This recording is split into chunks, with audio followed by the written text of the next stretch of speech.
I'm sorry, Connie said. I think I misunderstood you. You didn't say that you were going outside.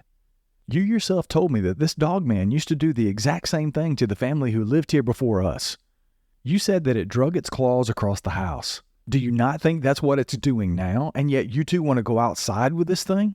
I know what I said to you about us being hunters, and we are, Mark, but we have to be smart about it. We will take this animal down, but loading up 2 small weapons and going out the door filled with anger, fear, and testosterone isn't smart. John and I looked at each other, both caught off guard by her tone. Well, yeah, we're going outside, I said, trying to match her intensity. We have to figure out what that sound is. We can only assume that's what it was, but we won't know for sure unless we go check. Connie couldn't believe what she was hearing. Look, I appreciate the stance you two are taking. You are the men and you want to make sure that me and Marie are okay. I get it, Mark, but you didn't see what I saw that night coming out of the woods. You didn't see what John and Marie saw in the woods during their encounter either. This creature is big and it's mean. It's not like any other animal we've seen or taken down in the woods before. This Dogman is not something that any weapon we have is going to take down. The only thing you're going to be successful at is making it even angrier than it already is. We are going to have to formulate a plan, all of us, together. I holstered my gun and motioned for John to do the same. If we walk out that door now, the Dogman would be the least of our worries. I can't lie, John started.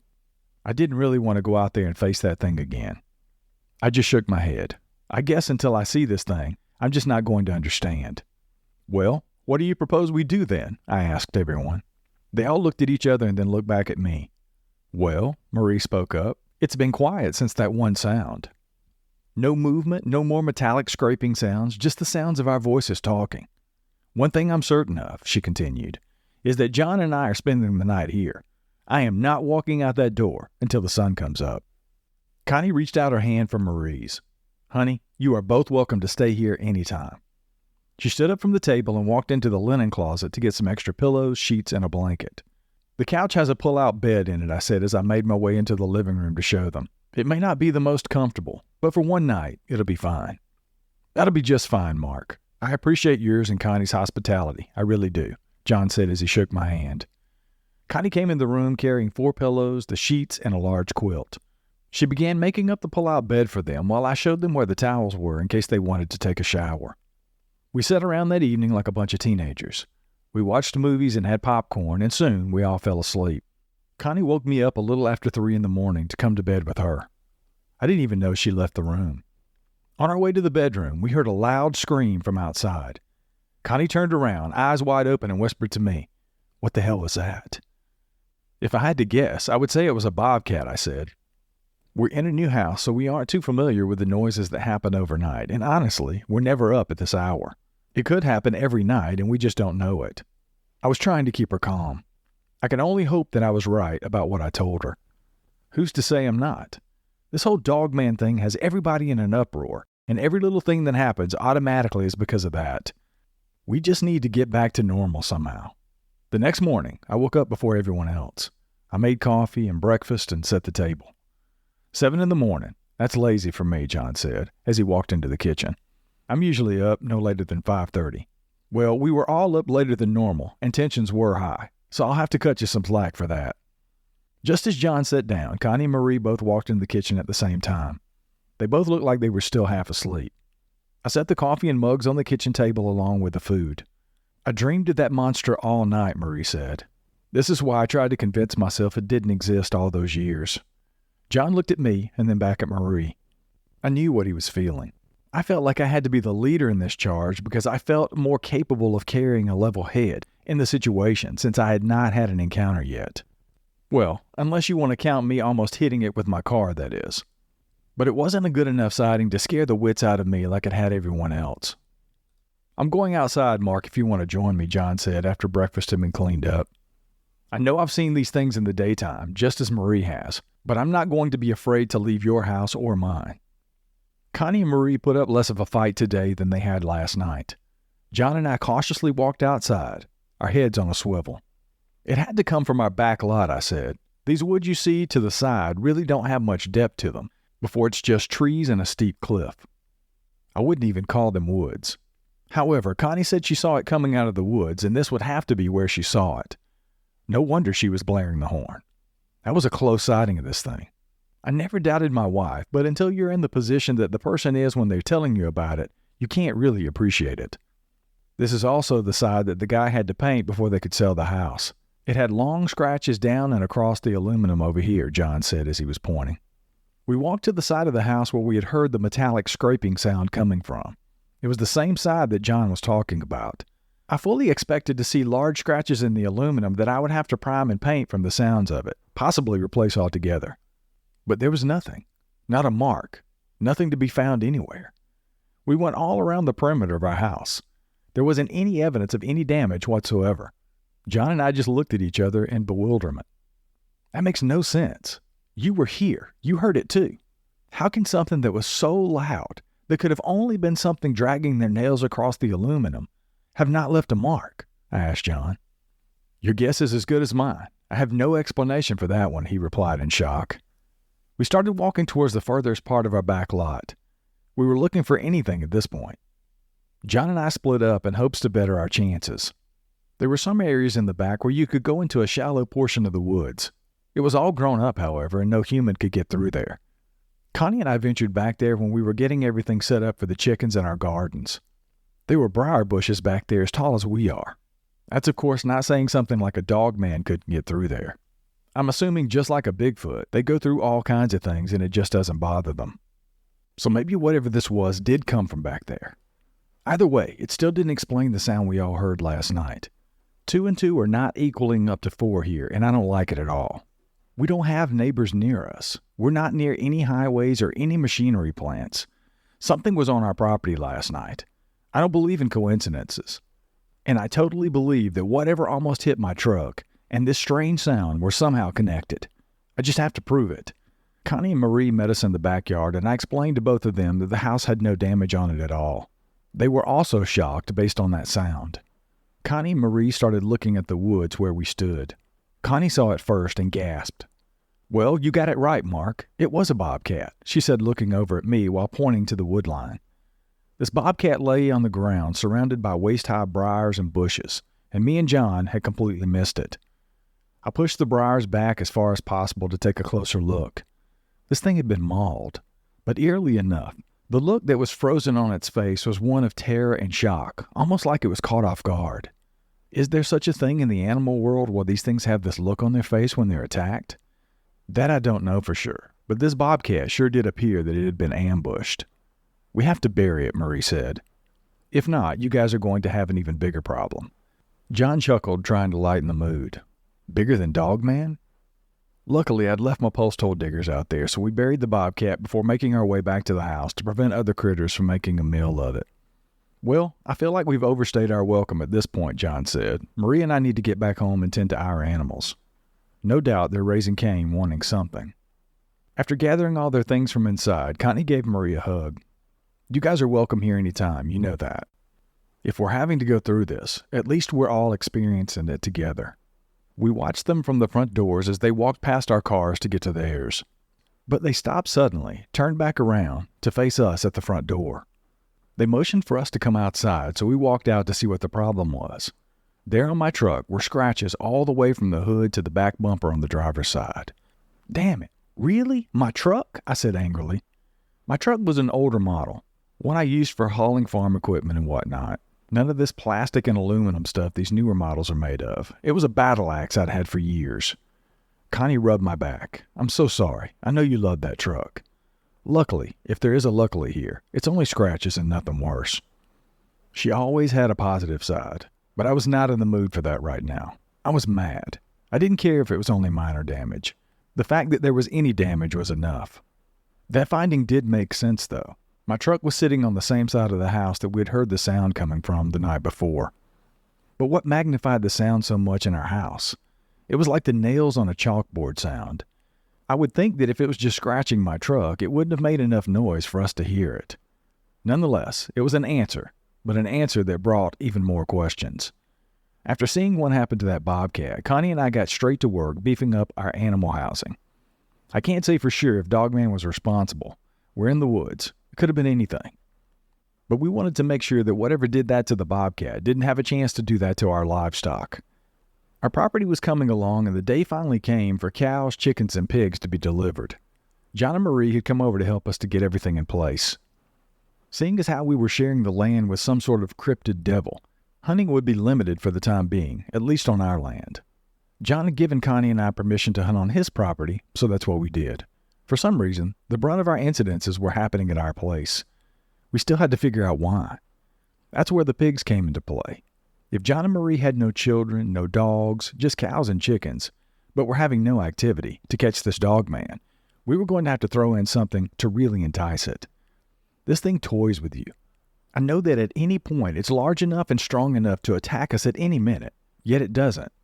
The only thing that clicks when we talk about it is that this is where it has a home, assuming that it has one. It sees this place as its primary territory, and Connie and I are living right at the heart of it. We all sat at the table at John and Marie's and came up with a plan. Well, as much of one as we could make. I don't feel like this thing is otherworldly or paranormal by any means, John said. I've started doing some research on them, and they're everywhere. I've listened to encounter after encounter, and they all match for the most part. The one thing that's common in almost every story I've heard is that they're just like any other living, breathing animal. They all need shelter, food, and water. On your property, it has all of that. You guys experienced it at the water that day. There alone, it has two things it needs, food and water. You know you have deer and other small game there as well. Connie smiled a devious smile. We need to find out where it lays its head. I have some small animal calls that I used to hunt, I said. Why don't we use that to call it in? That's going to get it here quicker. Right, I'm sure it will, Marie spoke up. But it still isn't going to help you locate where its den is. You'll be drawing it out, but that won't help in the long run. I don't know, Marie. Maybe since this Dogman came out during the day as well, we can distract it. We can have one of us at the wood line at the house and the other person making the calls. If this Dogman is primarily a canine and an apex predator, the hearing on this thing must be top-notch. If someone's here in the cornfield making animal calls, it will be safer for the other person to go looking for some sort of cave or large hole or something for it to sleep in, John said. I guess, Marie said hesitantly. But is that actually safe? Me and John made eye contact at that point. We knew that it would be dangerous and someone could get hurt. But we didn't want to share that with Connie and Marie. Connie had the mind of a hunter. Her goal was to take this thing down, whatever it took. But would she be willing to sacrifice me or John in the process? No, she wouldn't. But he and I both knew that this would be our best shot at taking care of this problem. Well, we hoped so anyway. To make this easier, I have several walkie-talkies we can use to communicate. Since John knows these woods better than Connie and I, he can be the one to go in and do the search while I hide in the cornfield and make the sound of an injured animal. When I hear something coming in my direction, I will radio him and let him know it's okay for him to go in. I don't know, guys, Marie went on. This seems like it's too much. I can't believe we're sitting here formulating a plan to do something like this. I just feel like we're putting too much at risk. John reached over and grabbed her hand. Look, we've hunted all of our lives. They've already struck this thing's curiosity even more so by bringing in these pigs. Probably something that's never been here before. That's going to keep it on its toes. I wouldn't agree with something like this if I didn't believe it was absolutely necessary. And wouldn't you want something done if you always had to worry about your home, the lives of your animals, and most importantly, the safety of you and your loved one? I guess you're right, she conceded. Just be safe, John. That's all I ask. If you feel you're getting in too deep, get out of those woods. John smiled. Deal. The next couple of weeks, Connie and I observed all of our animals closely. Something was definitely stirring them up. They always acted different when a predator was around, so we could always pinpoint the exact times this happened every day to get a handle on when to put our plan into action. Luckily, nothing had been able to get to them. Again, the mindset of how these things toy with you. Connie and I also set up motion detectors at the back of the house just as an extra layer of protection. Bright halogen lights would come on with any movement from the wood line.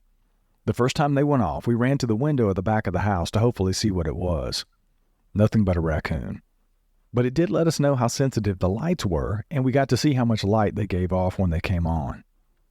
We all met over at John and Marie's early and went over what we had observed. We explained that the only thing that had tripped our motion detectors were small animals at night when it was completely dark. But we had noticed that every day around dusk, probably around 5 or a little after, all of our livestock got really worked up. These long summer days plays in our favor because it keeps John out of the woods alone at night, Connie said. We looked like infantrymen getting ready for battle. I had my hunting gear on, rifle on my back, and my walkie-talkie in my hand. I grabbed my injured deer call on the way out the door. John met me outside, and I found that he too was dressed for war. It almost felt like we were kids again, trying to ambush the neighborhood bullies. Honestly, though, I was still having a hard time wrapping my mind around all of this. All I had to go on was the words from my wife and our dear friends as to what we were even dealing with. I still hadn't fully laid my eyes on it. Part of me wanted to see it, while the other part of me didn't, based on everybody's description and hearing how it affected people after they saw it. I certainly didn't want to have a fear of the woods. It was my life. The entrance to the woods is about 2 miles from our house, John. It's 5 miles from our house to yours. Based on the size of this, however, I don't think it would take it very long to get from here to there. I'll hit you up on the walkie-talkie when I'm in the cornfield and when I make my first call. I'm not sure if you'll be able to hear it from where you are, so let's keep open communication at all times so we're all on the same page, I told him. Just then, Connie queued up her walkie and said, "Hey, are you guys ready to do this?" "As ready as we'll ever be, Connie," I said back to her. She and Marie were inside, keeping an eye out the back window, hoping to see this thing tear through the woods along the wood line to give us a heads up and to let John know when to go in. "You're going to have to be quick, Mark," Connie said the night before while we were going over the plan. "This has speed like you won't believe. Once it hears that call, it's going to be coming for you full force, and it won't stop. Once I signal you, you must be able to get back to your truck in time." Marie had given John the same speech. I get it, though. He and I were facing the same amount of danger. If we're being honest here, him more than me. He's going to look for this thing's den. Who knows what he might find? I brought some pig's blood from the butcher to spread across the section of the cornfield to hopefully give me enough time to get away and to keep it occupied while I tried to get to John. With the girls in position inside and John in his truck at the entrance of the woods at the dead end, I made my way to their house. My heart was pounding and my adrenaline was raging through my system. I started having doubts creep in as I drove. What if this doesn't work? What if it makes the situation at home worse than it is? That was my worst fear. What if we have to move to finally get away from this monster? I quickly dismissed all of my doubts. I also tried to think of everything my grandpa would say if he were here. He would tell me I have to stand up for my family and our home. Remember, these things only show themselves to people who want to see them. No fear, son. Get this son of a bitch. I had all I needed then. All my doubts erased and a new air of confidence instilled. I got to their farm and walked them to let them know I was walking to make my way into position. I grabbed the pig's blood out of the back of the truck and made my way to the right corner of the cornfield. I was in just far enough not to be seen, but not too far in where I wouldn't be able to make my way out. I spread the blood around in a circle about 50 feet from where I would be positioned, still way too close for comfort in my opinion. Nonetheless, it was time. Making my first call now, I told everyone. It was so quiet it was almost deafening at this point. I could hear my heartbeat in my ears. That would play in my favor, however. Most anything should be able to hear this. I cupped the call to my mouth and I gave 3 to 4 calls, each with different intensities. Then I waited. It seemed like forever sitting in the cornfield, surrounded by blood and nothingness, while I waited for a ferocious beast to break through. "Run, run, run," Connie yelled over the walkie. "It's coming, Mark. We saw it and it's quickly headed your way. Please hurry." John took that as his cue and he ran as fast and as hard as he could into the woods, tearing through briars and thick brush, searching for anything that resembled an opening or a cave. He remembered going through that area with his old neighbor. Just over the ridgeline and out of breath, he saw it. A very large cave. This must be it. "I found it," he yelled into the walkie, trying to catch his breath. "That has to be it. It's huge." I was running as hard and as fast as I ever had before. I was too winded to reply to John, and I was hoping that either Connie or Marie would answer. My lungs burned with every breath I took, and fear was beginning to overtake me. I could feel tears welling up in my eyes, and that's when I heard it. A low, long growl approaching. I'd made it almost out of the cornfield. I was home free.